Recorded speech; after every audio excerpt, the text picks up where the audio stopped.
Now, please help me to welcome Itai Yanai to the DAI. Thank you. Thank you. Thank you so much. Is it okay if I stand here? Is this okay? Or is this better? This is better? Stage is better because we Stage is better. Okay. talk, so otherwise you will be. Hi, thank you so much for coming. We're going to have a great time tonight. I want to interest you in the question of what is a discovery? What is it really? What is the process of discovery? Why is it so hard? And to get started, though, I want to start with a totally different concept, which is awe. Do you know this word awe? In German, I think it's Ehrfurcht. Yeah? You know, the way I like to explain it is that we have a heart, we have other organs like a liver and a pancreas, and we also have an organ for awe. And that is, do you ever get goosebumps? Right? And so you get, you know, this is actually a science. Like what gives us goosebumps? What makes us so excited? And it turns out that after some research, it has been found that 8 things give us awe. One is music. That can be transcendental. Another is nature. You go and you see a beautiful landscape. Another is art and visual design can really provide inspiration. Another is collective movement in the form of dance or sports. I live in New York City, and in the United States, they play a lot of football. You know, football, the other football. And sometimes you make like a great catch, and you know, I get goosebumps when I see a crazy act like that. Another thing that inspires awe is a mystical encounter. You know, sometimes people will have like maybe like a religious encounter. A 6th one is witnessing life and also witnessing death. It's perhaps it's paradoxical, but witnessing death does do that. A 7th one is moral beauty or the extraordinary ability of others. For example, Martin Luther King Jr. making a speech saying, "I have a dream that one day everybody will be equal." You get goosebumps when you hear it. And then the last one is big ideas. You learn a new concept, and have you ever had that happen to you? You just get goosebumps that you understand something new. And what I want to tell you is that if you think about these 8 things that inspire awe, nature and big ideas, that's what I do science for, if I tell you the truth. Like for me, discovery is understanding nature. Discovery is finding a big idea. And once you have that, you get kind of addicted to it. And I think for many of us scientists, it can explain like, why is it that we do what we do? Well, it's because it just brings this sense of awe. And so what I want to tell you tonight is one story about a discovery that we made in my lab. Then I'll ask you, well, what is a discovery really? Why are they so difficult to make? And I'll try to give you a visceral feel for this. Like you're going to experience on yourself, like why is it so difficult? Then I'll give you a framework for thinking about the creative process in terms of these concepts that Lena mentioned, day science and night science. The 2 of them work really well together. I'll tell you about some night science tools. Then I'll try to convince you that we need to change the culture of science, and I'll tell you what I've been doing along this front. And finally, I think this whole concept of day science, night science, the aspects of the creative process is really general. It's not just science. And whatever you do, maybe it's not science, I think this concept of the creative process by day science, night science is applicable to you too. Okay, should we do it? Let's do it. Okay, I want to tell you about a discovery in the field of genetics. What is genetics? Genetics is, here is the genome, this is the genotype, this is the genetic material, this is the book of life, A's, C's, G's, and T's. You have to figure out how does it build us in health and in disease. How does it do it? And a great clue for figuring out the book of life that we geneticists have been using is evolution. Because in evolution, if you see how something changes, it gives you a really big clue as to what it actually does. It's like a good trick. And so if you think about us, what is a really big change that has happened not so long ago? Well, we lost our tails. 25 million years ago, we lost our tails. And any kid like Sasha, when you go to a zoo, you can tell that there are some apes that have no tail, and other monkeys like the lemurs, the tarsiers, the macaques, they do have a tail. So why? Why do some monkeys have tails and other monkeys do not? Interesting. Well, Bo Xia was a brilliant student in my lab, and one day he came into the lab and he was really complaining about his tailbone. He injured his tailbone. Have you ever done that? And he was really obsessed with this, and he couldn't stop thinking about it, about his tailbone. He was asking, why does my tailbone hurt? Why do I even have a tailbone? I don't have a tail, so why do I have a tailbone? And then he asked a question. He said, how did we lose our tails? Can I look at the book of life, the genome, and figure out how that happened? And I want to tell you about the work that he did. It was published on the cover of Nature, and we were so thrilled about it. And basically, we presented a model, a genetic model, for how our ancestors 25 million years ago lost their tails, and how it still affects our lives to this day. So the way the story works is, Bo was complaining about his tail, and so he was trying to figure out, and the way he started was he looked at our family tree, like not our family tree of the uncles and aunts, but like the more distant family tree.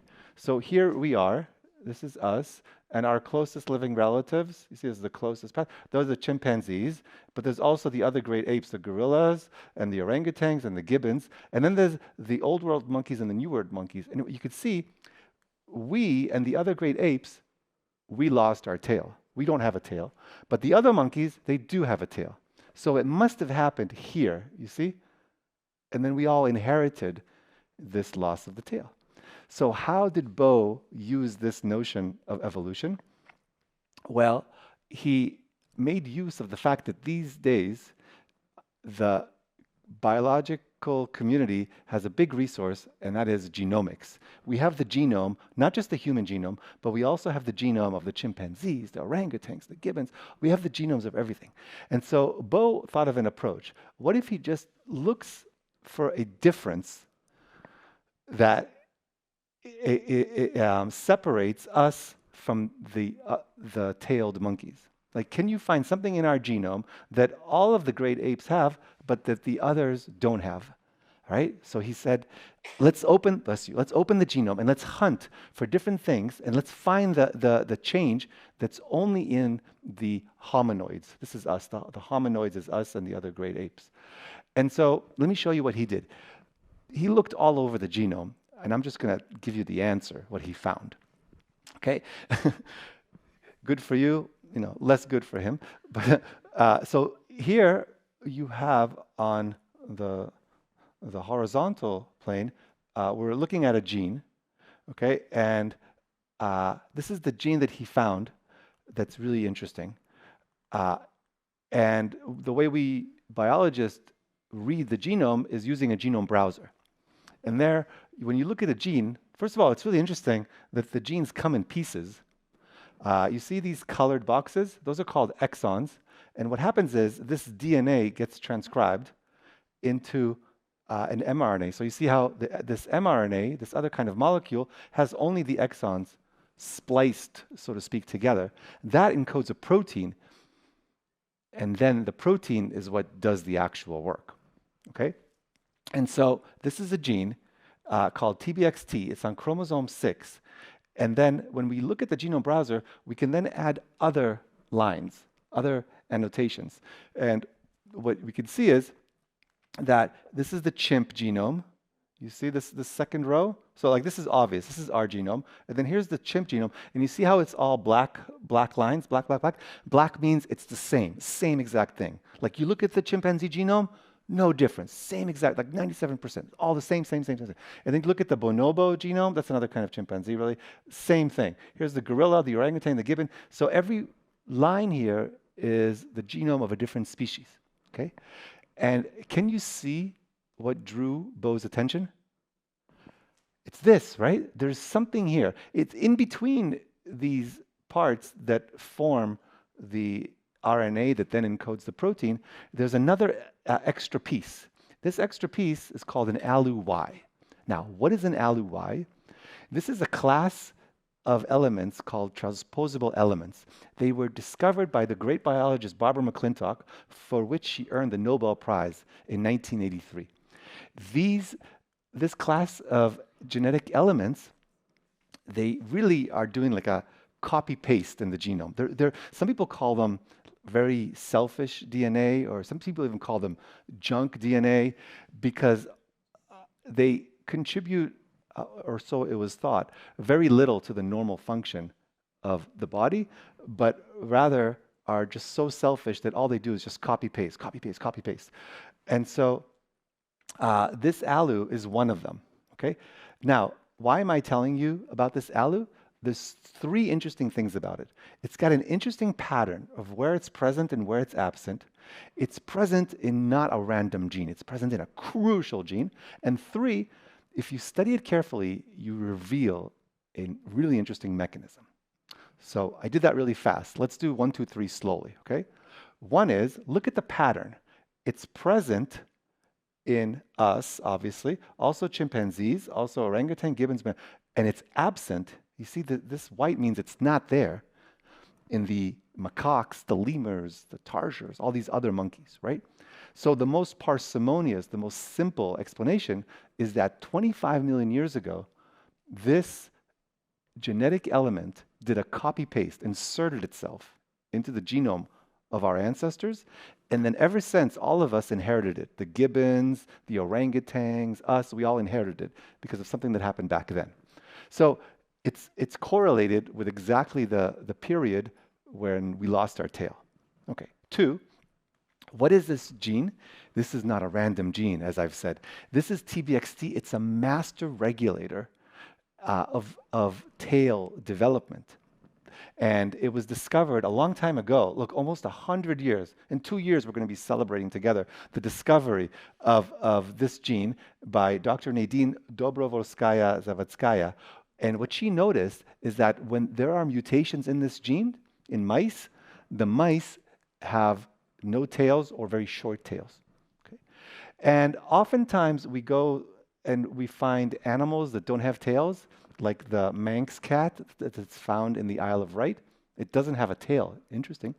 Some people are really into it, and they kind of they order it. They say, "Can I have a cat without a tail?" And when people study it, they find a mutation in which gene? You guessed it, TBXT. So this is like a very big sort of candidate for our own loss of the tail. But there's a problem.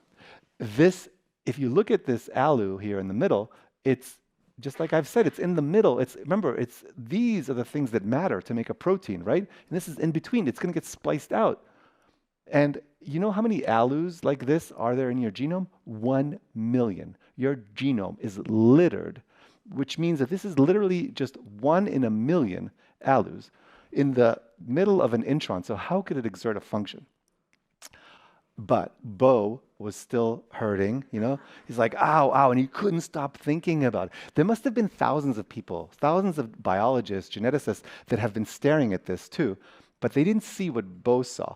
Bo had the pain, so Bo kept staring. And, you know, there's a nice phrase by Yogi Berra, a baseball player in America, and he said, you can see a lot by just looking. So that's what Bo did. He was looking and looking and looking, and then seeing and seeing, and then he saw something. What did he see? Can you see what he saw? He saw, well, on the other side of this part, there's another ALU actually. And this other ALU, it's in the opposite orientation. And so what Bo could see, Bo just kept staring at it, and he could imagine with his mind's eye that once the mRNA is made, these two, the red and the gray, will come together. And because they're the same sequence, they're both alus, they will bind, excluding the intervening exon. And if that happens, then that will lead to an inappropriate mRNA. It will not make the expected mRNA, but an alternatively spliced, the bad one. You see how it's missing the blue? It's going to be bad. It's going to be different.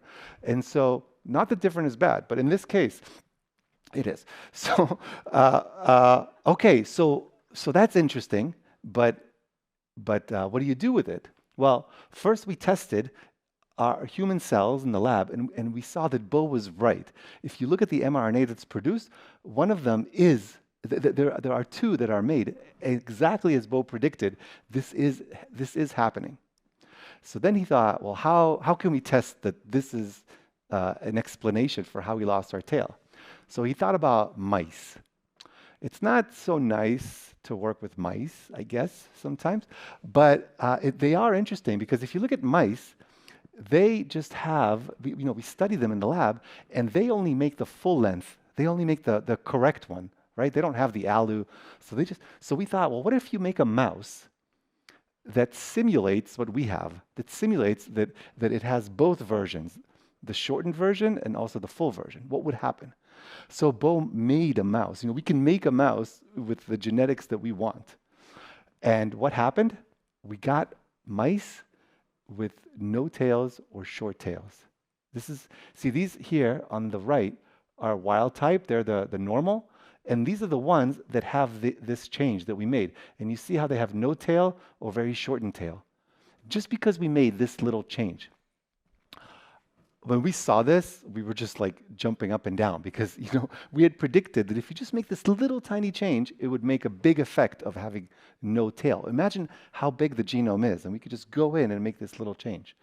Well, the story doesn't end there. We made many more models of mice with exact different genetics as we wanted them. And the reason why we did that is because we wanted some mice. These are the wild type mice that have just the normal full length and not at all of this short one. And then we made all these other mice. Each one here is a different kind of mouse that has different kinds of genetics. And the reason why we made them is because we could see that we wanted to know what would happen if they have different levels of that other isoform.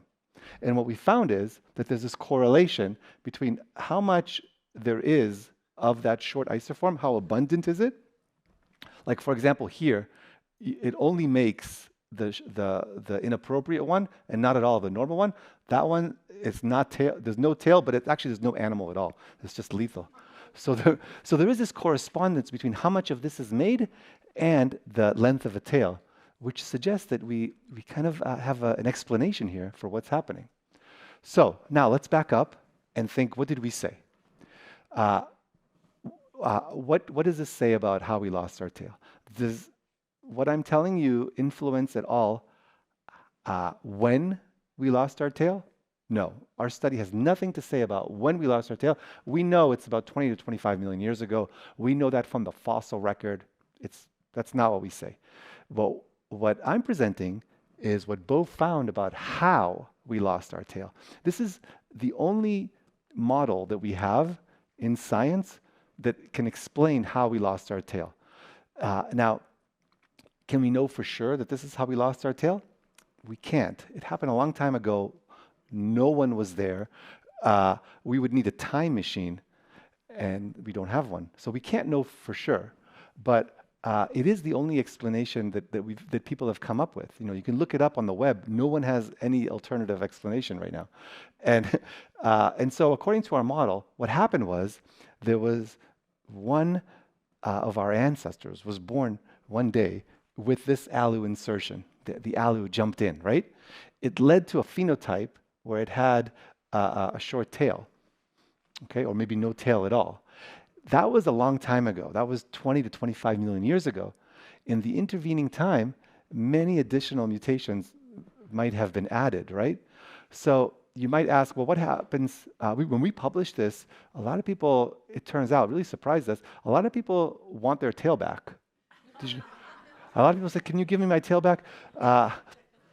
And they asked, if we now take this alu out, do your kids now have a tail? We don't know. Maybe they will, maybe they won't. We don't know. But you might also ask, why did we lose our tail? Why? And why questions are very difficult to answer in science, but we can still speculate a little bit. 20 to 25 million years ago, that's around the time that our ancestors, started coming down from the trees and living on the ground. When you're living in the tree, a tail could be very useful, right? You could be hanging, but then also using your hands. But if you're now running away from a lion on the ground, a tail could get in the way. So maybe there was pressure to get rid of the tail. In fact, we found something that suggests that the pressure to lose the tail was potentially very strong. What we found is that in some of the mice that we engineered the way we did with this allo insertion, the mice had, this is not a mouse, this is a picture of a baby, but the mice had neural tube closure defects. And this is really reminiscent of what happens in us humans in 1 out of 1,000 births. And it's called spina bifida. Have you heard of spina bifida? It used to be 1 out of 1,000 births, but ever since it was discovered that if pregnant women take folic acid when they're pregnant, raise your hand if you ever took folic acid. Yeah, good. So this is why you were advised to take folic acid, so that the baby would not have spina bifida. And so what our studies suggest is that the reason that we have this potential for a disease, spina bifida, dates back to this trade-off that we made 25 million years ago, where it was so advantageous to lose our tail. We just wanted to get rid of that tail, that we were even willing to pay the cost of this disease. And now this connection that we made between spina bifida and tail loss was never made before. And I think, if you ask me, this is like the beauty of basic science. You never know what you're going to find and what it's going to be connected to. Like, we didn't set out to study spina bifida. We did something totally different, and it made a connection. And so I think this leads us to the question then of, what is a discovery? What is a discovery? And this has been a journey that I've taken with my really good friend Martin Lurcher. He's a professor at China University in Düsseldorf. Over there, maybe. And everything that I'll tell you from now on, it's all joint work with Martin. Martin and I are best friends, and we do everything together. So what is a discovery? What is a discovery? Some people think that the way a discovery happens is that you have a knowledge gap. This is how they describe it. They say, imagine that everything that we know in the world are like bricks in a brick wall, okay? Like, DNA is a double helix. Okay, that's one brick in our knowledge. Okay, and everything that we know is like this. And then sometimes you say, "Oh, look, a scientist, come. You see here, we don't know something. We have a gap in our knowledge. And can you please figure this out? And then we will have more information. That'll be good." This is not true at all. It's not true at all. When a discovery is an unknown. You don't know that you don't know it, if it's a true discovery. Really, a discovery is kind of like a crack in the wall. You thought it was all there, and then you see it's totally different. It's like a glitch in the matrix. And so a discovery is fundamentally different. Is it a linear process? Does it go step by step? Like, did we set out to figure out why spina bifida happens? No, it doesn't happen in a linear way. It's almost like an irrational process. Is science predictable? Some people think that they can make predictions about what will be the discoveries. They say, here are the top 10 things that will be discovered over the next 10 years. This has been going on for a long time. So by now, we can look back and say, okay, this is what you said would be the discoveries. What was actually discovered? And we look at all the discoveries that were made, and there's zero overlap. And that just shows that discoveries are unknown unknowns, and they're not predictable. And also, another kind of misunderstanding about the way discoveries work is that we think that that what scientists do is that we answer questions, like that we give answers, right? Like, what do scientists do? Give us answers. That's not true. On a good day, what we scientists actually discover is a new question. Like when Bo came up with this question of how did we lose our tail, that was the magic. It seems obvious now. That's also a feature of discoveries. They seem obvious in retrospect, but it wasn't. And the trick was to figure the question. So why is it so difficult to make discoveries? I want to tell you about this. First, I want you to watch a video. Let's see if this works. Will this work? No, it doesn't work. It did work? Really? Yay. Okay, maybe some of you know this. Don't say anything. What you'll see is some people, and you have to count how many times the people wearing white are passing the basketball, okay? Just count. It's like 1.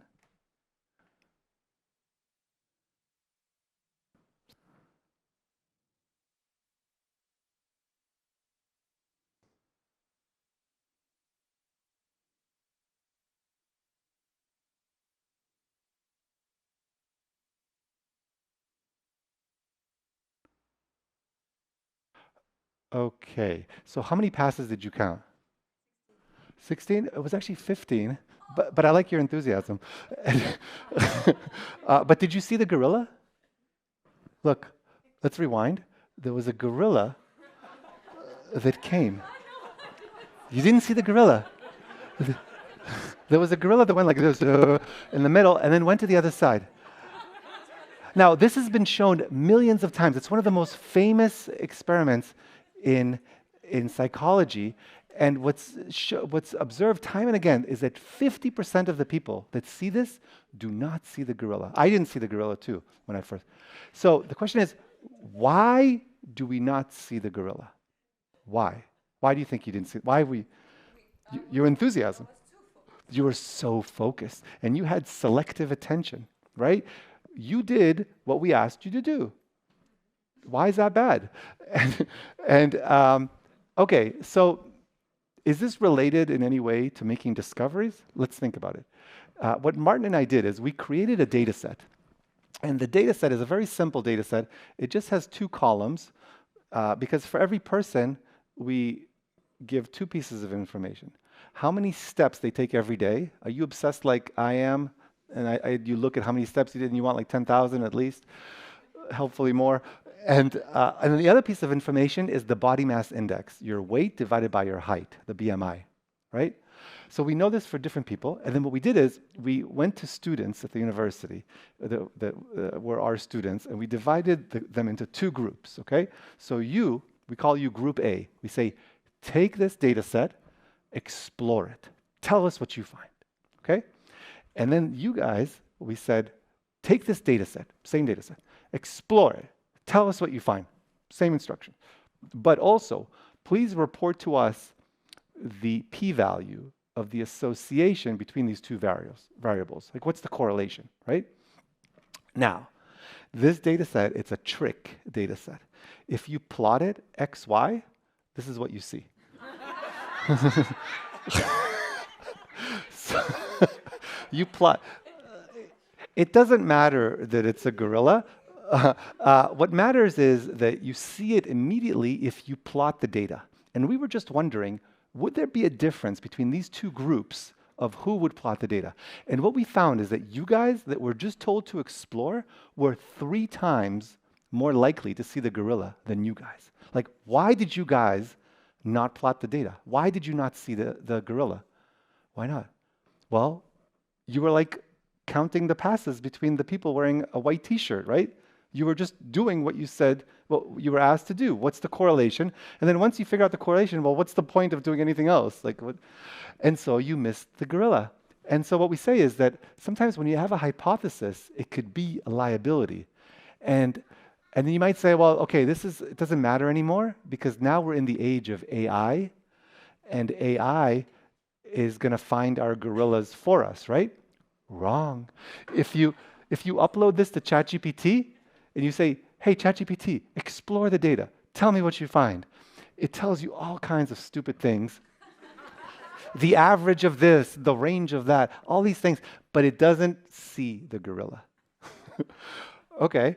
Well, at this point, you are saying to yourself, such stupid people, I would see the gorilla, right? I wanted to show you, so now you really feel it on yourself, that it's really difficult to see the gorilla. Okay, so we're going to do another exercise. This is a real exercise. You ready? So I'm from New York, which means that I read this magazine called The New Yorker. You know about The New Yorker? And at the back, there's a crossword, but then one page before, there's what's called the caption contest. Do you know about the caption contest? So let me show you how it works, and then we're going to do it. The caption contest is, usually, like on every page, there's a nice cartoon, right? There's a nice cartoon, and we love the cartoons. But at the end of the magazine, there's one without the caption. And you have to figure out, what does the man say to make this the most funny, right? And people compete. And let me show you what were the 3 finalists, okay? The way it works is everybody submits something, and then these are the finalists. So maybe he says, I'll take the jacket and the pants and the pants. Or he says, well, part of me loves it. Or he says, I want a tie that will really get me noticed. Okay, good. So now you know how it works. Now we're going to do it ourselves. So we're going to divide the room into 2. So, okay, you're A, right? You're B, but you're A. It's confusing. Okay, you can be A. It's okay. You can be A. But yeah, you guys together? Okay, so you get together. Okay. So now A, what's going to happen is I'm going to show you something, and then you close your eyes. And you just think about it, okay? B's are going to keep their eyes open. And then we'll do it the reverse, so everybody gets a chance. Ready? Okay, so you're going to have 5 seconds, and then I'll ask you to close your eyes. Here's what happens. A man is driving his car in the forest. The car breaks down. The man is fixing the car, but all of a sudden a bear comes, and the bear says something to him. What does the bear say? A's, close your eyes. Just think about it. What does the bear say? Okay, now B's. These were the finalists. Just read them to yourself.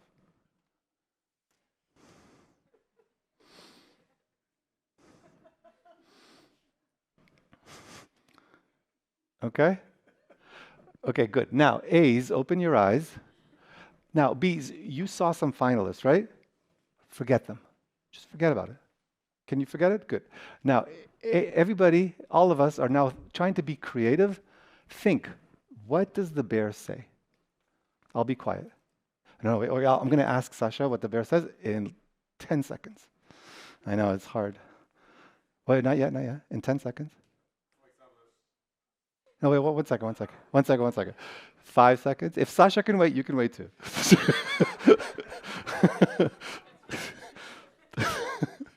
Hold on. What does the bear say?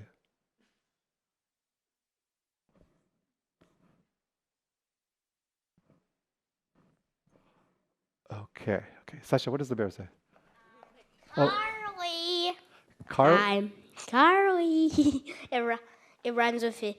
It maybe is his name, and it rhymes with I'm hungry, and I'm hungry for cars. Oh, Carly. Like, I'm hungry for cars. That's awesome, Sasha. Okay, what about you? That's some good king humor. Wait for the microphone. That's a good one. I didn't know Uber Eats also delivers to my place. I didn't know Uber Eats also delivers to my place. That's good. Anybody else? Okay, good. We don't have to do more. Now we're going to do it with bees shutting their eyes. You ready? Okay, here's what happens. A cowboy comes to the saloon, and he sees a grand piano parked in front, and he looks and he says something. What does he say? Bees, close your eyes and just think. What does he say? Bees, close your eyes. Good. These are the finalists, A's.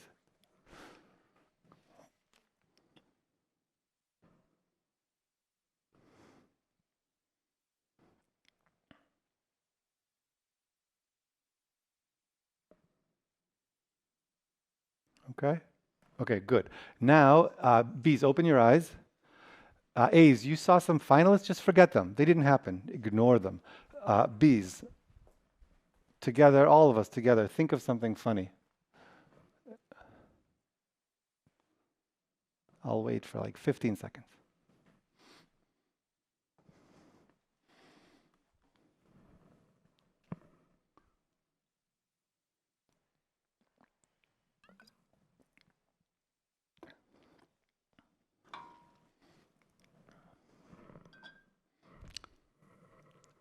Okay. So, anybody have something funny? Yeah? So, I can repeat it. Someone took my spot. That's good. Someone took my spot. What else? Anybody? That will keep my horse entertained. Why does the music sound like a pony? Good. Anybody else? I showed this once to an audience and someone said, classic. It's like, it's like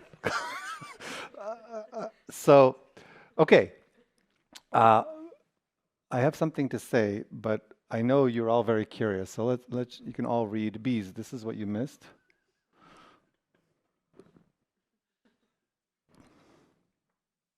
Okay, and then for the other one, this is for some reason, otherwise people get too curious. They can't focus on anything else. So okay, good. Now we got that out of our system. You each did it both ways. Once with seeing the finalists and once without. Did you notice a difference? Was there a difference? Oh, do you want to say what was the difference? Sure, I think it's easier to be creative if you didn't see somebody else's idea first. It was easier to be creative if you didn't see somebody else's idea. Does that resonate with other people? Did you notice it? Yeah. As soon as you saw other things, it became like the hypothesis, right? And you couldn't forget it. I told you to forget it, but it was like a joke. How can you forget it, right?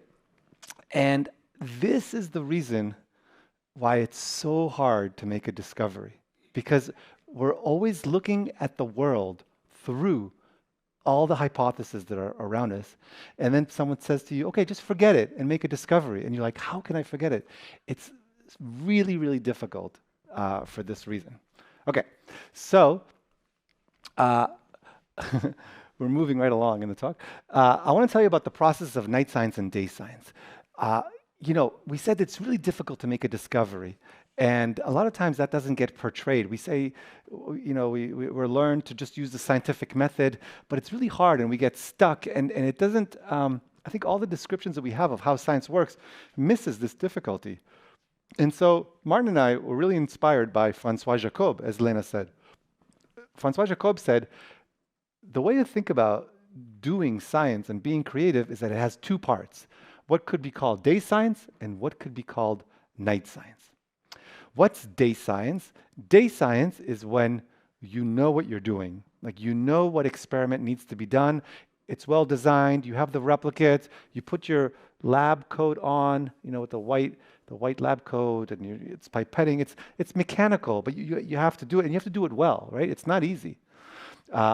Day science has like this strong logic, and we love day science because, well, the way Jacob talked about it, it employs reasoning that meshes like gears. It's like a machine. It achieves results with the force of certainty. One admires its majestic arrangement as that of a Da Vinci painting or a Bach fugue. Like, day science is amazing, right? Separates us from the animals with our controlled experiments. Well, what's night science then? Night science is that part when we're super confused, when it doesn't make sense, when we're stuck. For Jacob, night science wanders blind. It hesitates, stumbles, recoils, it sweats, it wakes with a start. Because for night science, for Jacob, it really was in the night and he's sleeping and then he's like, he's waking up with a start and he's like, sweating from his nightmare. It's doubting everything. It's forever trying to find itself, question itself, pull itself back together. Night science is a sort of workshop of the possible where what will become the building of materials of science is worked out. So night science is this creative part. And the way I want to offer to you to think about the creative process in science is that it's this back and forth between day science, night science. Like you have the idea and then you test it, right? You're confused, and then you finally figure something out and you test that. And you just go back and forth. And to a first approximation, that's really what being a scientist is. You're in between two worlds. You have this day science world where you can do a particular experiment, but it's not enough to just do the experiment. You have to think about what it means. So what do you have to do? You have to like pop out of this world. Now you're no longer in this world of, let's say, mice and pipetting. Now you're in the world of ideas. And the world of ideas, everything is connected to everything else, and perhaps you can make big leaps with just a single thought. And then once you figure it out, what you need to do next, you then pop back in and you do the right experiment. And so to some degree, like if I think about how I do science, it's really just night science, day science. Like we think, oh, would explain how our ancestors lost their tails.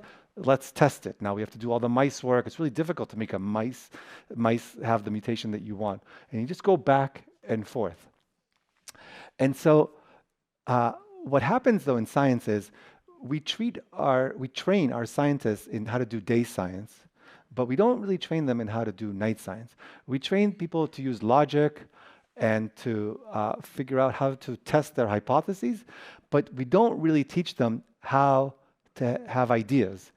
And what are the tools for this? And there are tools. There are all kinds of tools for how to be creative. So I want to tell you about 2 tools right now, okay? We'll just do like a crash course. Tool number 1 for being creative is very simple. I'll tell it to you and you'll think I am the stupidest person alive because it's so simple. This is how you have an idea. You ready? You go for coffee or tea with a friend. That's all it is. Why? Because you need to learn how to talk through it. We humans, our brains are so complicated. It's like a 3D neural net, right? We ourselves, most times, don't even know what we're thinking. But if we can convert it into a one-dimensional string using language, do you ever have this experience where only when you're talking to a friend do you know what you're thinking? Right? Right? Because you hear yourself saying it and you're like, oh, right. In science, you need to have someone that you can talk to. Not just in science, as we'll get to in a second. But to have ideas, you need to have someone that you can talk to. Now, you might say, okay, talking's good. In your head, too much may be bad. Let's talk. So let's talk to many people. No. If you talk to many people, there's all kinds of psychological problems that arise in terms of like groupthink and right, like we're actually different one-on-one than when we are with a big group of people. Do you ever notice that? You're different. Like right now, you're different than if you and I were one-on-one talking, you would be, maybe a lot nicer. No, just kidding. You're nice enough. So really, there's something special about having one-on-one conversations because it's more than 0, you're out of your head, but it's less than many. So one-on-ones are, if you're talking with a friend, and we call this like a science buddy in science, you can get encouragement, you can get more information, you can get unstuck because all of a sudden you realize, oh, I've been making this big mistake, and they just like pointed it out to me, and now I can get out of it. They can challenge my assumptions in other ways, and in general, they can encourage me and keep me focused. So having a science buddy, going for coffee or tea with a friend is really important. I have 2 more things to say about this. One is, do you remember the first thing was that you should talk to someone and that it should be a one-on-one discussion? The 2 more things is that it's not enough to just talk. You need to have the right attitude. You need to have the right attitude. And the attitude needs to be one of an improvisation. Sometimes people have the attitude of being super critical, like someone tells them something and they say, no, that can't be true. No. That's good for day science. To be hypercritical is good. But in night science, when an idea is just being born, it's really easy to just kill it before it has a chance. When an idea is being born, it's like a baby. Do you ever see a baby being born?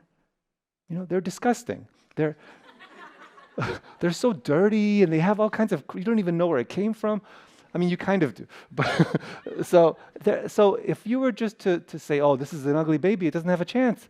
So you have to nurture it. You have to give it a chance. Same thing with these kinds of discussions. You have to really believe that it's not the time to be critical. You have to believe that, okay, right now there's no idea, but it could happen that in the very next moment there will be an idea. You have to believe. And what helps you to do that is to use this principle that we steal directly from improvisational theater, which is the yes and. Have you heard of this? When someone says something, you say, yes, I accept that they said it. I have an opening in my heart that I can go with this, and I add something. Now it's my turn to contribute. And if both sides are doing it, it's a lot of fun. You can build all kinds of things. But if at any moment someone says, no, but, that could just be the end of it. And you'll never know what would have happened if you kept going. So this is the night science attitude. The last thing is to remember that in science, we all have like the imposter syndrome. And so we all think that we're stupid. And so there's a nice trick that you can do where if you do it, things go much smoother. And I think I learned it from Herbie Hancock. Herbie Hancock, he was the pianist in the Miles Davis Quintet. And one time he told the story about how he was playing in a concert and he played the wrong chord. He was like, totally the wrong chord. And it was so bad that he put his hands up to his ears like, and you know what Miles Davis did? He did what you have to do. He registered, he heard the wrong chord, because it was impossible not to hear the wrong chord. But then he played the notes that made Herbie's wrong chord correct. And that's what you need to do. Act in a real chivalrous attitude. Like whatever they say, you make them look good. Oh, wow, really? and if both sides are doing it, then people feel comfortable. And once people feel comfortable, they can say things that are silly and that they think are wrong. They'll say stupid things. And then if they say stupid things, you can. And this has happened to me several times, and it's amazing. They'll say something stupid, like they think it's stupid. But they said it because they feel comfortable and they know I'm going to make them look good. So they say it, and then I'm like, oh, that's an amazing idea. And it wouldn't have happened had there not been this kind of safe space, this sandbox of ideas. So that, I think, is very generative for ideas. I want to tell you the second thing, and that is a great way to have ideas is to bring them from other fields. So, you know, Beyonce, this is me trying to relate to like a younger audience. Beyonce, she's a hip hop musician, but then one year, a couple years ago, she put out a country album. She jumped right out of the genre. How did she do that? Why did she do that? Well, what Beyonce knew is that music has different genres, right? Hip hop, country. But musicians, they don't need to stay in that genre. They can move around and they could import ideas. And this is happening all the time, and it's very successful. Why? Because the way knowledge is organized is that we humans come and we put labels on things. We say, this is physical chemistry, and this is chemical physics, and it's different, and this is this, and this is that, and we like to put everybody in their box. But nature, of course, knowledge, doesn't have these labels. And when a great idea happens in one field, we might recognize that it's a very general idea. We could import it. And that's a terrific way to have ideas. And so importing ideas, like, you know, if you have your antennas in the world and you're listening, and you say, for example, oh, you know, in economics, they discovered this thing called game theory, right? Look it up. It was the economists that came up with game theory. But game theory is a really good idea. And good ideas are usually not restricted to the field that originated them. They're general. So if you're listening, like in biology, you could import game theory and you could ask, do yeast cells play game theory? major discoveries.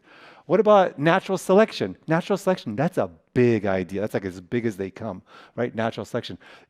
That was imported into the field of cancer. Say, hey, is cancer a form of evolution? Big idea. And so many other cases where you realize that the way the discovery happened is by people realizing what's happening in fields maybe beyond their own field, and they import the idea. Because it just so happens that if you believe that the next big idea in your field is going to come from within the field, you're probably wrong, right? There's more things outside of your field, so importing ideas is a very important thing. In general, the way night science and day science works is that it's different minds. There's the mind of day science, and there's the mind of night science, and they're actually like almost opposites. But I think to be creative, you need both. You need to have the mind of having ideas, and then you need to have the mind of testing ideas. So day science, it's a very kind of closed and rigid structure. Like when you have an experimental design for an experiment, you can't like change it in the middle of the experiment, right? It's closed, it's designed. But night science recognizes that projects can evolve. Day science tests ideas, while night science is generative, creates ideas. Day science is all about being critical and like trying to kill ideas. Night science is improvisational, right? It recognizes that spontaneity, that night science discussions like we talked about could lead to new ideas. Day science is working within your discipline. Night science is trying to import ideas from the outside. Day science uses a different language, actually. Day science is very precise, reproducible. Night science uses metaphors, analogies, allegories, anthropomorphisms. You're like a poet comparing everything to everything else. Anything in the service of having a new idea. Day science is all about consistencies. Let's say you find a contradiction in day science, right? What kind of a connotation does a contradiction have? Very negative, right? But in night science, contradiction is the best. Contradiction means it doesn't work the way we thought it would work. Contradiction is a cause for celebration. It can lead to a new question. Day science wants a solution. Night science asks, are we even in the puzzle that we think we're in? Maybe we've defined it wrong. Even when you use AI, day science is all about accuracy, and sometimes you complain that AI gave you something wrong. It hallucinated a reference for you. You're like scandalized. But in night science, you're like, great, let it hallucinate. Maybe it can give you a new idea. Okay, so I told you about this framework of day science, night science, and now I want to tell you how I think we need to change the culture of science that it contains this better. Because the way the culture of science is these days, we recognize as a problem, even though the process is known to have day science and night science, there's a huge emphasis these days on just the day science, on just deliverables. And we don't nurture the night science. We don't even teach it. We don't even acknowledge it most times.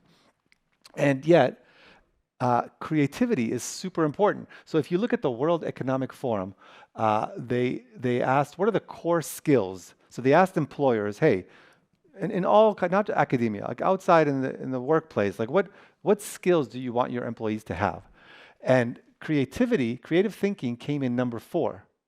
So employers want people that are creative. Creativity is important. But then some people say, okay, creativity, you either have it or you don't. Like you can't teach this stuff, right? That's a real myth. It's a real myth, and there's a whole science of creativity, and they've shown time and again that people have this innate creativity, and a lot of our education adds obstacles. And we need to like remove these obstacles, just let people know that they can do this, and they're like, oh wow, you can do this? Sort of like they have to unlearn certain things that as kids, they had the innate creativity. And then, I'm sorry to tell you this, Sasha, but school is going to knock it out of you. No, I'm sorry. No, it's okay because we're going to fix it, Sasha. So, wow, I'm really sorry. So, some people think creativity is a negative thing, like you don't want your accountants to be creative, but that's also a myth. You might say that creativity is not a well-defined concept. It actually is in the literature, And you might say that it's only happening in a group, but no, individuals can be very creative, and also big groups are subject to groupthink. So there's a lot of myths, and there's a fifth myth that we have no idea how to teach it. So Martin and I, we've set out to fix this. And we created a manifesto that we published recently where we say we need to teach creativity. Our goal is that whenever a person now is studying for a PhD, or like a higher degree or postdoc, they will be exposed to the tools of night science. That's what we want. And so Martin and I, we've published many papers, and if you're interested, you could look it up. You can find everything is published. We created a whole curriculum. And then we teach this curriculum. We go all over the world, and we're teaching these workshops. And every time we teach it, we also bring professors, and they help us teach it next time. So we're hoping that we can disseminate this, and maybe you're a group leader or a professor, and you can teach it too. We have all the materials available, and it's free. And the feedback we've gotten about the workshop is really amazing. Like, this is my fave class ever. I really feel so excited and happy for having this class. So overall, people like really want this. And you know, a graduate student, like, think about their mentality. Maybe you are a graduate student. Like, they just did undergrad, where it's all just taking courses. Now, it's a different game. Now you're in the world of discovery. Totally different. And what we found is that graduate students and postdocs, they want someone to tell them what is the logic of a discovery. How is it supposed to be made? They want to learn it. And so people are really happy that in the workshop we talk about this. There's also a podcast about this where we talk to different scientists and also artists, painters, poets, and we ask them, what is your process? What is your night science creative process?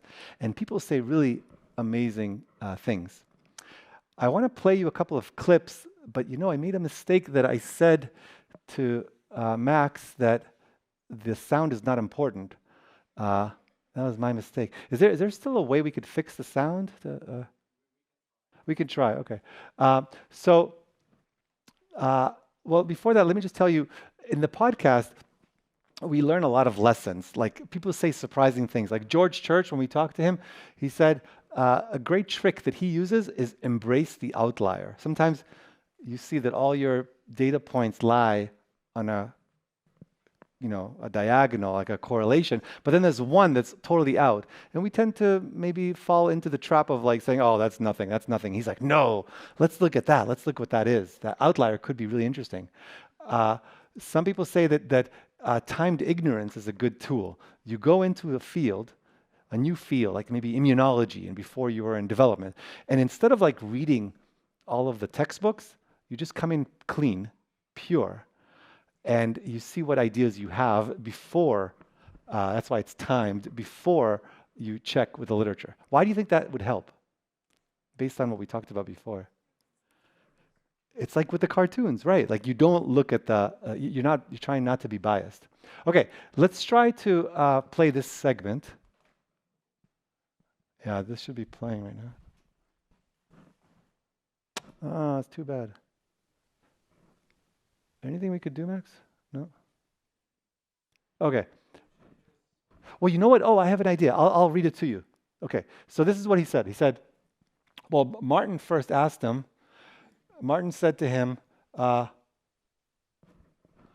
you have this beautiful sentence. If we don't feel stupid, it means we're not really trying. And then Martin Schwartz, he said, well, it means that you're staying in the realm where things are mostly known, and that's fine. Applied science is very much like that. Engineers, they operate in this realm of, we pretty much know what the rules are, and now we can accomplish things. But if you want to be a pure scientist and make a big contribution, you have to step out of that realm into a place where the questions outweigh the answers. And that involves a bit of discomfort. And that does involve a lot of discomfort. And that's why a discovery can be, students face a lot of frustrations. And these frustrations, they're about two different things. One is sort of good and one is really bad, and we should get rid of it. The good is that frustration is that think about it. Like, why are you frustrated? You're frustrated because you're encountering the unknown. You're trying to make a discovery. It's really frustrating. That we can't get rid of. It's almost like a good frustration.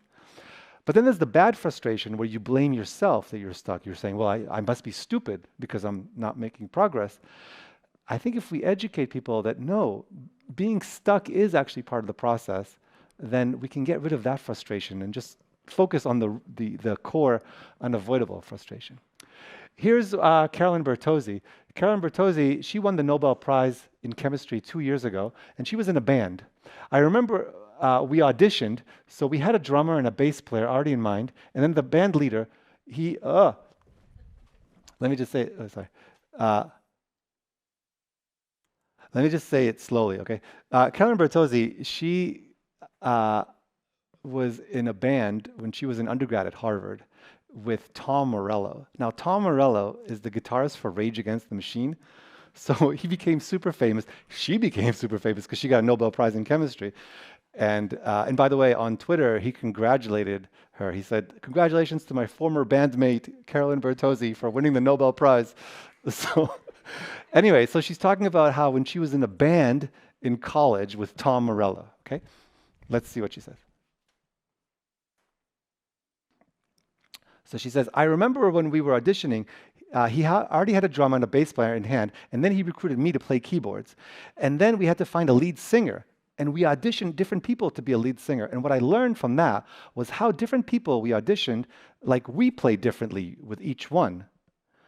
It's not just that each person we auditioned was different and they had their different strengths and weaknesses, but he made us realize that we were responding to them differently, that we were better with certain lead singers than with others. And that was like when I first sort of understood the idea of chemistry, that as a band, you need to have chemistry with each other. And I think I bring that sensibility to my lab because I have to do a lot of hiring. And when we're hiring people, again, it's not about objectively who has the best CV right on paper. It's more about who fits our ecosystem best, who's the best member for our team, who elevates us at the same time that we train them.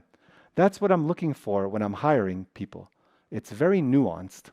So that's also interesting that like when you have different dynamics with people, it's not just how smart they are, but can they do the yes and with you? So to try to make this change, we started a non-for-profit called the Night Science Institute. And everything that I've shown you is there and much more. So everything is free.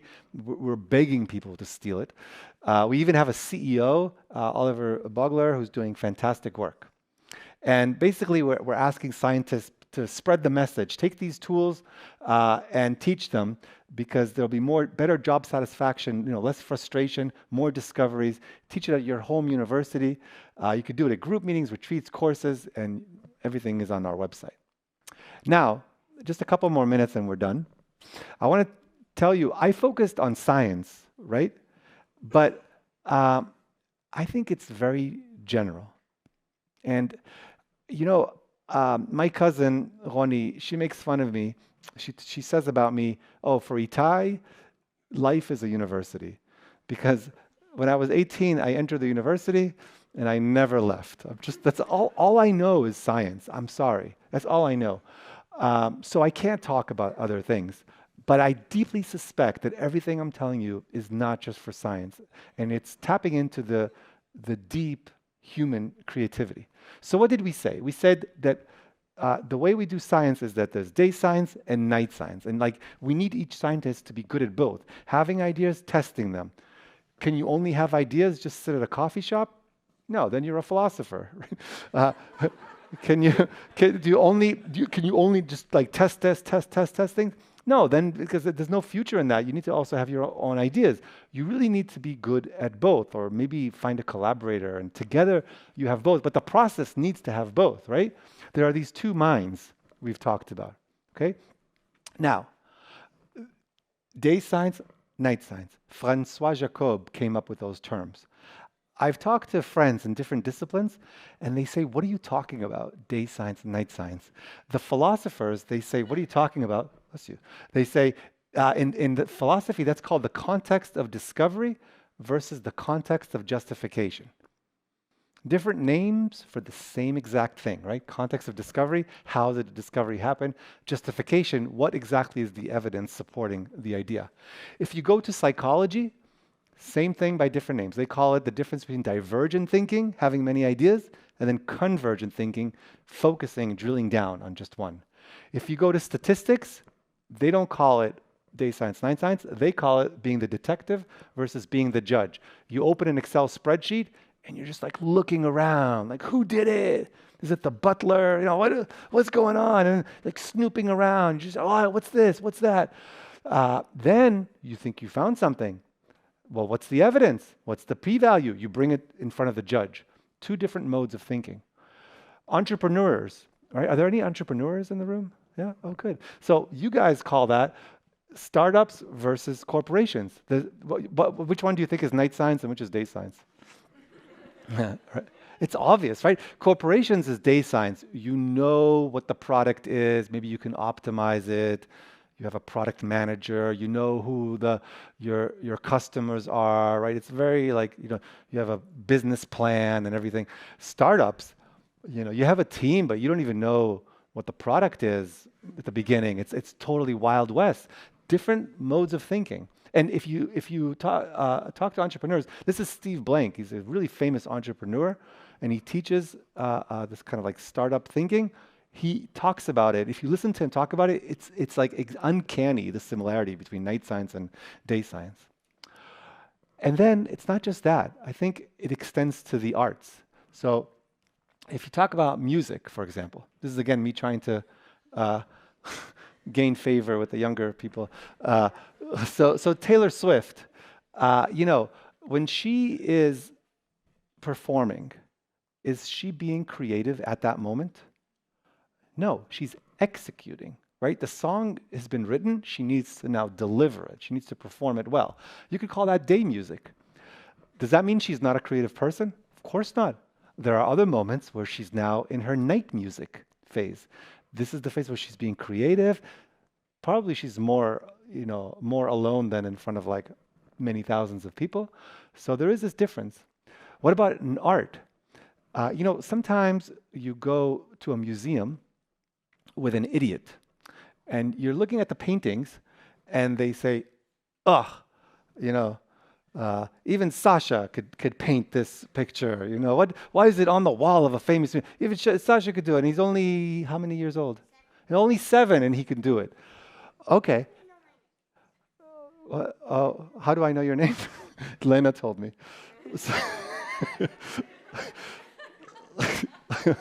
But I got pretty far without revealing it to you.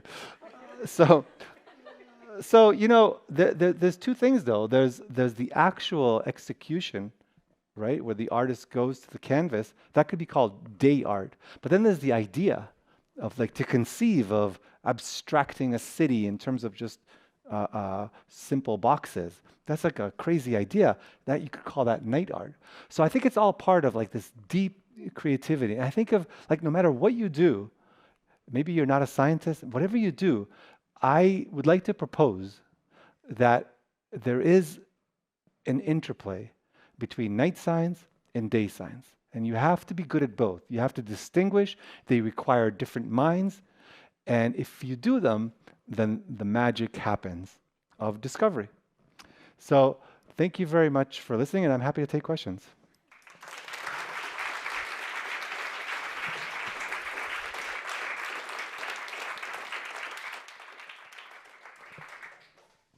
Wow, thank you so much. This was an amazing talk, and I'm sure that a lot of questions are already, some hands are raised.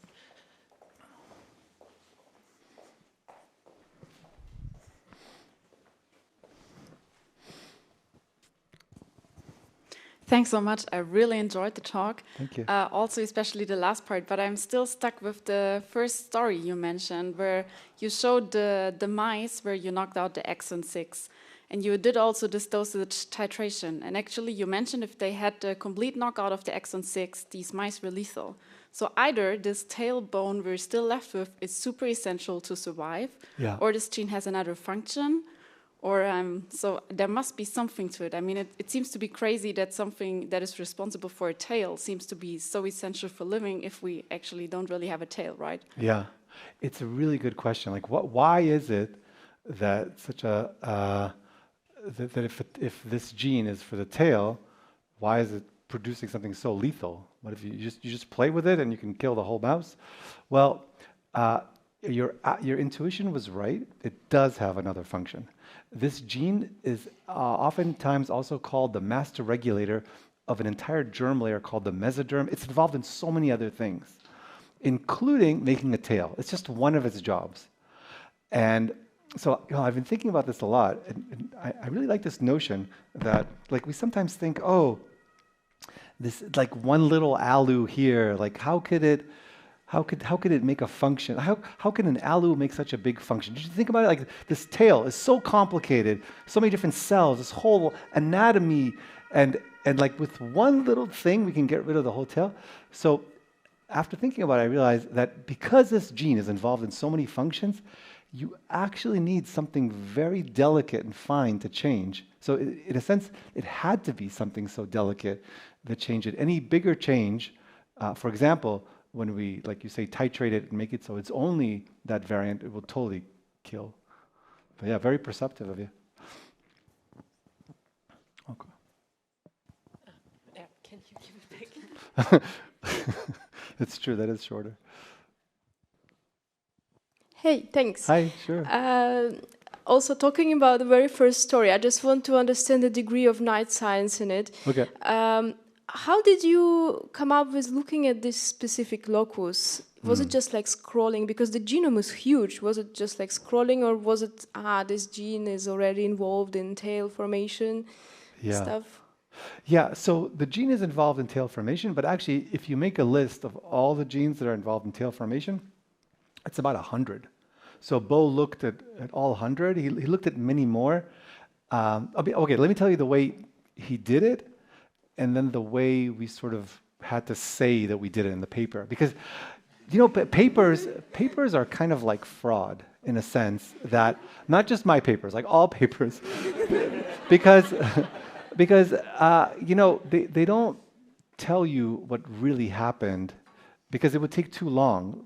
So what we do is we talk about the discovery, not the way it happened, but how it should have happened. Right? So what Bo actually did was he made a list, he Googled some genes, and he did a candidate approach. So he looked at TBXT as one of the candidates. But then for the paper, we couldn't just say that. So we said, okay, we're very systematic. We first made a list. So we then kind of did it the other way. The other way was, let's look for all the changes that happened in the hominoids.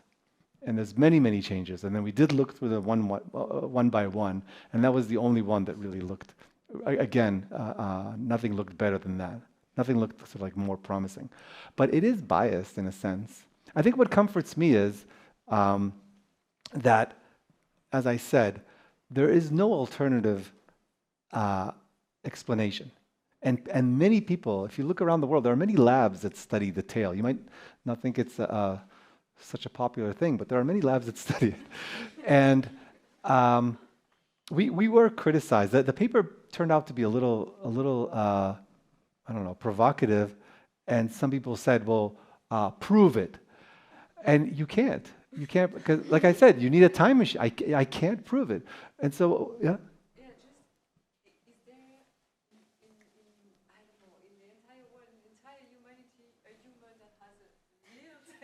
Oh yeah, are there humans that are born with tails?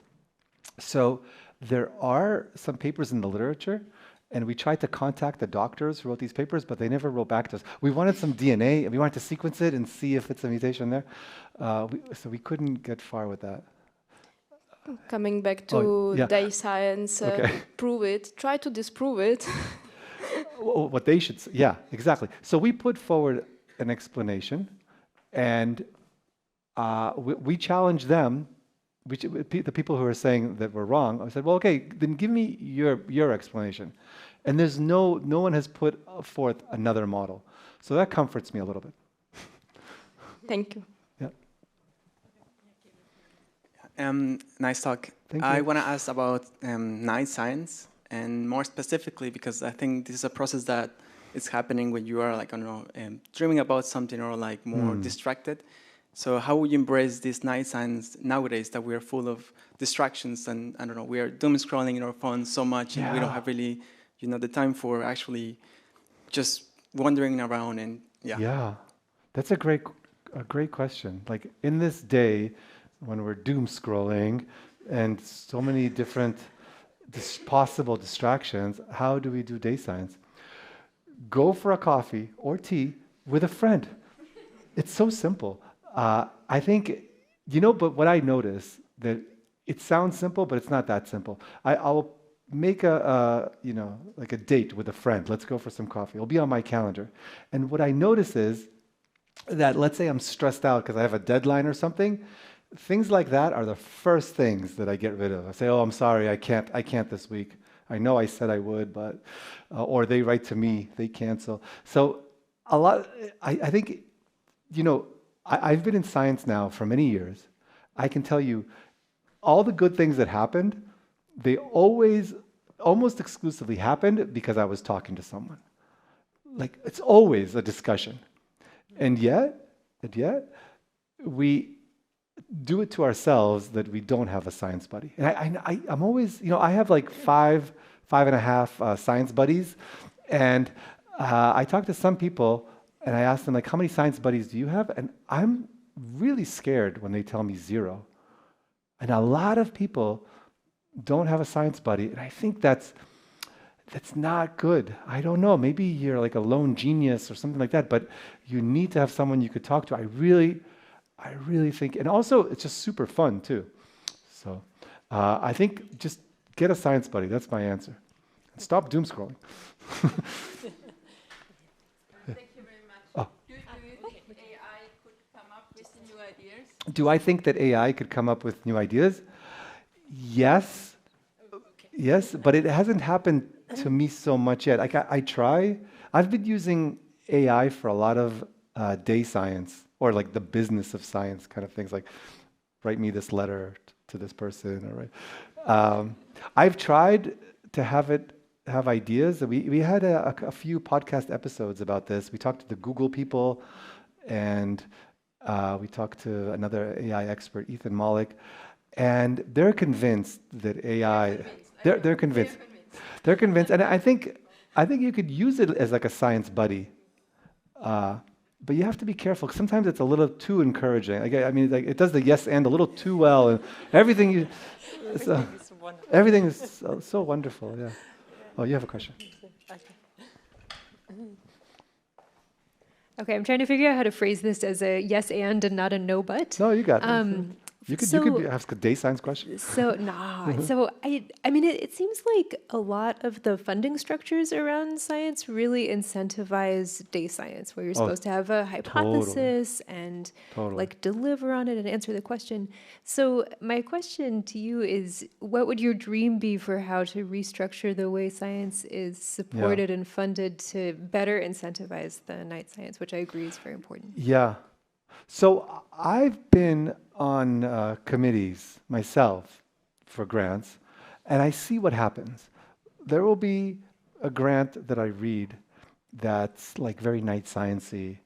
They're like, I want to collect this data. I know something interesting is going to be there. And it's like, okay. And then you read another grant, and it's like, we collected data before. We knew something interesting was going to be there. There was something interesting there. We have a concrete hypothesis now, and we want to test it. Tell me, what sounds better? This one, right? Day science will always win over night science, right? Because it's like more mature. So I think one solution is don't have them compete. There should be night science calls for grants and day science. Just don't put them together. By the way, Volkswagen, the German company, contacted us and they said, can we take the name Night Science and make a funding scheme called Night Science Grants? And we said, yeah, sure. And the way the grant works is you apply with your science buddy.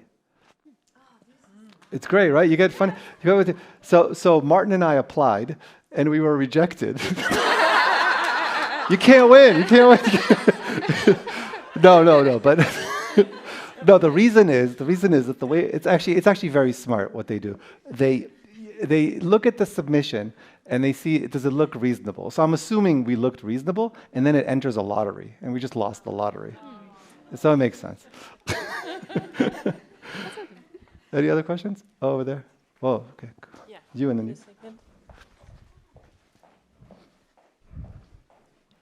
Yeah, okay.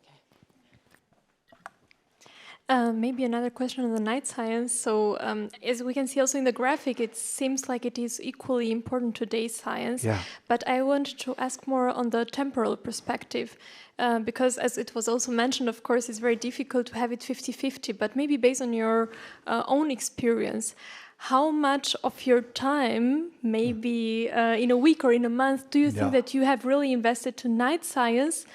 And how much we as maybe young scientists can afford to invest into night science? Yeah, wow, that's a great question.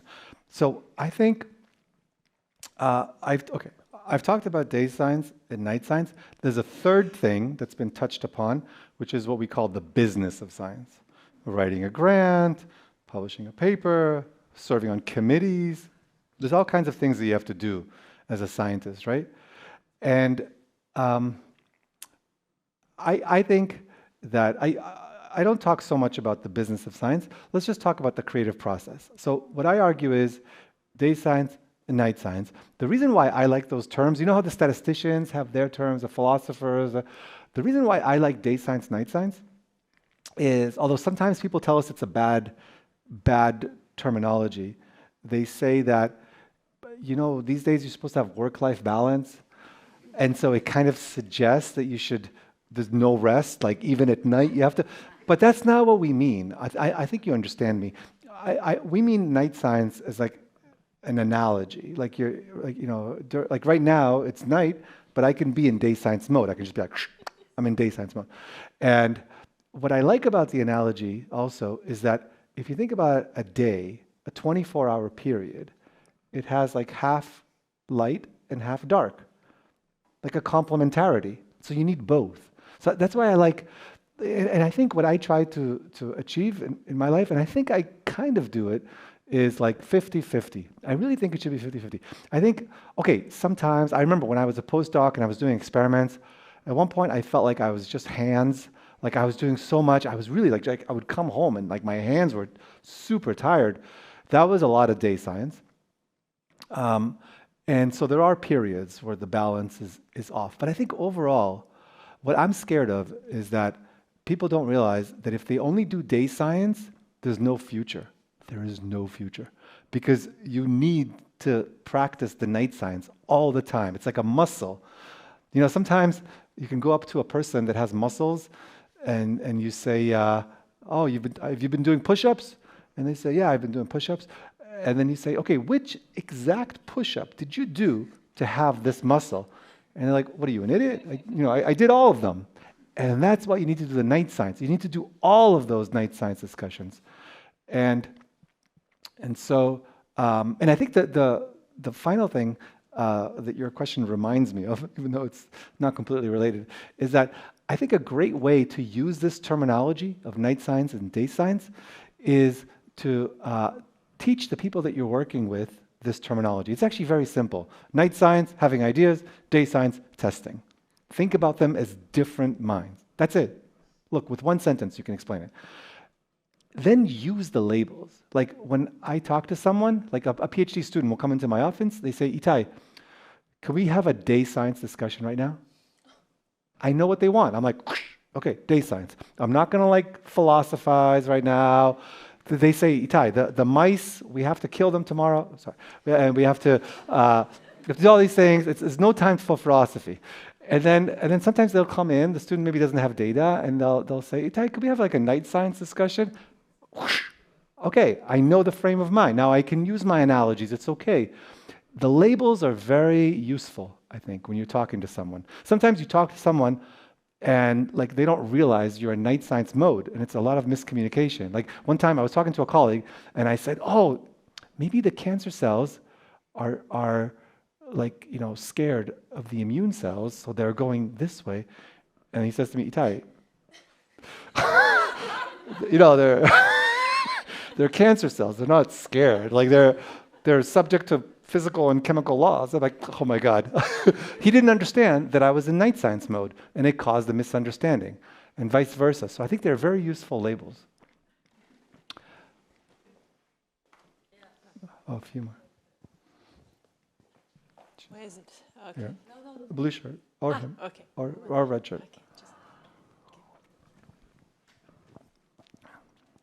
Hey, do you have any specific tips for us to become more creative? Because I have the feeling before you are talking to science buddies, you need this kind of thinking and you need ideas, and it's often really hard to get to this point. So yeah. Okay, I have a great tip. I watch YouTube a lot. It's you know how much YouTube has? It's insane. So what happens is, as I go through the day, people will mention something to me. They'll mention, oh, have you heard about this person? I write it down in my notes thing. I write down all these things. I have like a special page for it. And then in the morning, what I do like my exercises. Don't judge me, but I do like some exercise. And then I watch a YouTube clip. It's like a half hour, and I learn something new. And I think that's my tip. Like, you can learn so much, and these things, they come in handy. Like with my son, I used to read him this book called Dora the Explorer. Dora the Explorer? Do you know about Dora? She would go on a trip, and she would take all these things in her backpack, like 4 things. And of course, she needed all of those 4 things as she did her thing, right? And I think about that a lot, that all these things that I learn, I'm going to use them. And I don't know when, but I'm going to use them. And so I think the mistake people make is that they just get so hyper-focused, counting how many passes the people with white are passing, and they don't see anything else. No judgment. They don't see anything else. So I think that's my big tip, is just like send your antennas everywhere and just like really listen. Ideas are everywhere. There's so many ideas. You just have to realize you can use them. You can make a connection. So thank you for such an inspiring talk. So I guess that when you hire new people for your lab, you are looking for some degree of night science there. How do you know it? How do you identify it? Yeah, it's a good question. I think I just ask myself if I like talking to them. Yeah. It's really what Carolyn Bertozzi said. Like, they could be like brilliant, like on paper, but then I talk to them and it's just like, no, but, no. I'm like, I don't know, it's going to be hard for me. Yeah, you don't, what? Do you need time for? Because maybe someone does a lot of yes and in the interview, but they're secretly a no but person. It could be, yeah, and that does happen. But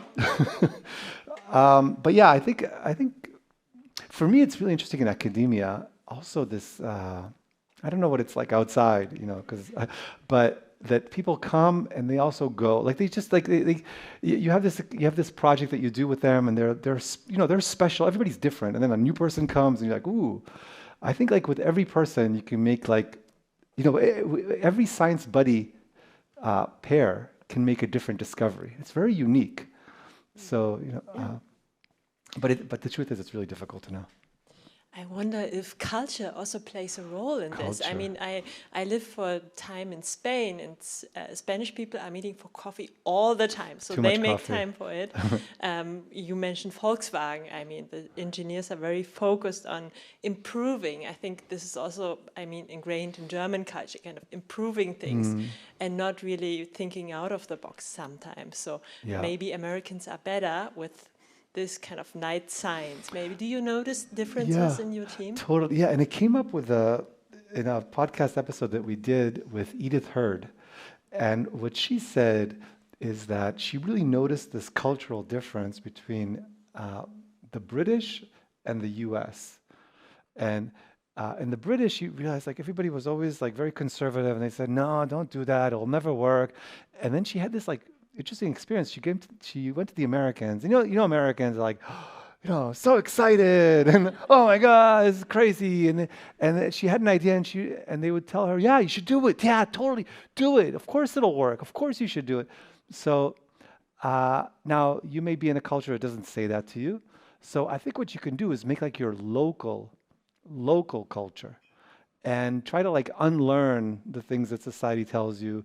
And I think also with a science buddy, with this one-on-one thing, because I see it all the time that in big meetings, someone will say something, and it's like a really interesting idea, but it's enough for just one other person to say, no, it doesn't seem right to me, and poof, the idea is squashed. And you never know what would have happened. And so I think with one-on-ones, you can let it develop, and I think that's my way to transcend culture, because just you can build like a local culture. I have exhausted you. One more question. All of the question, I was wondering at the beginning if you need to be insomniac to be a good night science, because as you said at the beginning, sometimes you wake up and oh wow, this is a good idea, I'm going to write it down. So and for me, what pissed me off about the grants is that it's individuals, and I really think that applying for grants with a buddy, that because for me every human and every single organism is a spectra of something, and so there are more night science people and more day science people, and it would be great if we could apply for a grant with a more dense science, and you are more night science and vice versa. And then I don't know, it's just a general comment. I would love to see this in the future. It's true. Yeah, no, I think. So go ahead. No, go ahead. I think that's exactly right. That's what I want to say. I just wanted to comment on an event we have next week, because it's the perfect occasion to find your science buddy from a different field. We do something we call Meet Your Scientists, and it's also for scientists. So we have 17 scientists from Heidelberg lined up, who will come here to the Institute. We will have them in different tables, and then the audience is encouraged to engage with them for a couple of minutes, and then you move on to the next table. So maybe that's an occasion to find a science buddy. Thank you. I really enjoyed talking with you guys. Thank you. Yeah. Thank you so much.